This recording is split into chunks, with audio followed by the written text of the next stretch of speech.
The main topic for today is Guitar World magazines. So when we first started playing guitar, or at least me for sure, Guitar World magazines, they were like huge. Yeah. And they would have about, I think, 3 or 4 songs. What's a magazine? Yeah, I know. We're in like the olden times. Oh, okay. Okay. Like paper? Like a magazine? I know. It's not on Gear Page, no.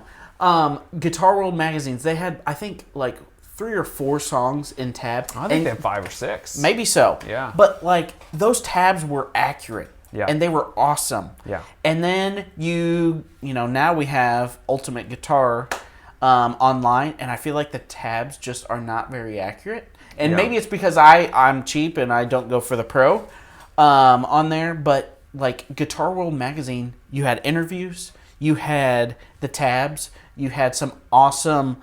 You would even get like rig rundowns before they were popular. Yep.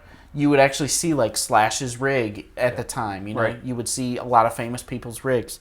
I feel like Guitar World magazine was like the thing. Yeah. Early 2000s, maybe 2010s. Yeah. Yeah, I think it was amazing.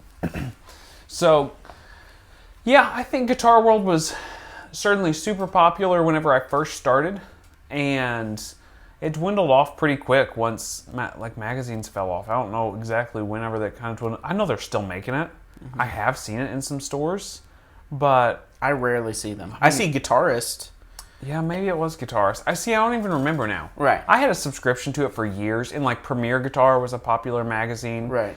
And then I loved when Guitar World would put out like the buyer's guide every year. Mm-hmm. So they'd have like a 2006 buyer's guide, and they would have a bunch of like crazy looking guitars in the front. You'd open up and you see what's new for the year. So it was basically like a post-NAMM review. Yeah, see, my favorite was your 50 favorite rock licks. Yeah. Or whatever in the magazine, and you're like, this is what I need. And how important was it to see some of those magazines and like, Dimebag Darrell died, and there was that big tribute to him. And then whenever like an anniversary of Jimi Hendrix would come up, there would be like a big photo shot of that. Uh-huh. And then in the back, there would be like a bunch of Hendrix songs. Or there would be a song you don't really know. Yeah. Which I actually found a lot of bands and a lot of music through the tab and songs that they suggested in there, because I would buy a magazine and there'd be like 2 songs I wanted to know, and there'd be like 3 songs I didn't know. Mm-hmm. And I would run into people that way. I think they were extremely influential. I think that it's a shame that we are in the place where we're at now, where magazines aren't really anything that's popular. Mm-hmm. I mean, I'm sure they're still making that stuff, so I mean, I guess somebody's buying them. But nothing like it was before. Mm-mm. And it's not the quality it used to be before. Like, no. We had talked about how it had the like rig rundowns in there and everything. And I remember they would have like a whole Led Zeppelin magazine. Yep. And it was nothing but Led Zeppelin tabs and what their interviews back in the 70s. And like that stuff was awesome. Like I would enjoy reading that, and it would get me inspired to play some more. Yeah. And then the next issue would come out. It would inspire me some more. And like I remember I found out about Jazz 3 picks. It said Eric Johnson uses the secret pick or whatever. Yep. And I was like, holy cow, this thing makes me play faster. Like seriously, I got to really find my voice through the guitar with those magazines.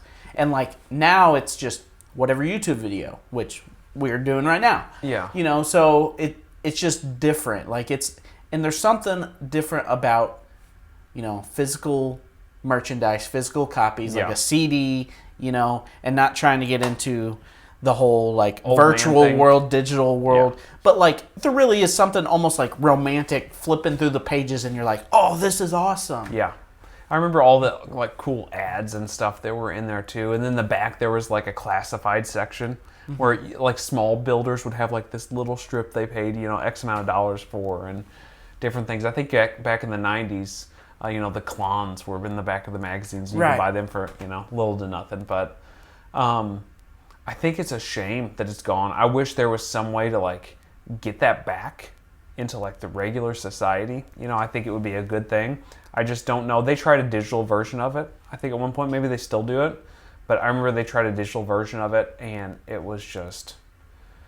Maybe it was too early in the digital world, that it was not good. I think I downloaded 1 or 2, and it was like really bad, hard to get through. It was not interesting, and maybe it was just the fact of having the papers and flipping through the papers. And I remember, going back years later to an issue that was 3 years old and like, oh, I never learned that song out of there.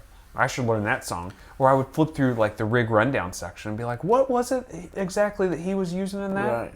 And I would base my gear decisions on what I'm buying a lot of times on that stuff, which was not the best. And I will say, we got to state the obvious here. Like, magazines cost money. A lot of the stuff on the internet right now is free. Yeah.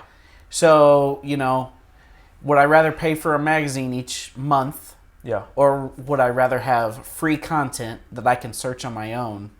I don't know. Like, part of me wishes there was a subscription based online, and maybe there is. Maybe we need to do more research on this.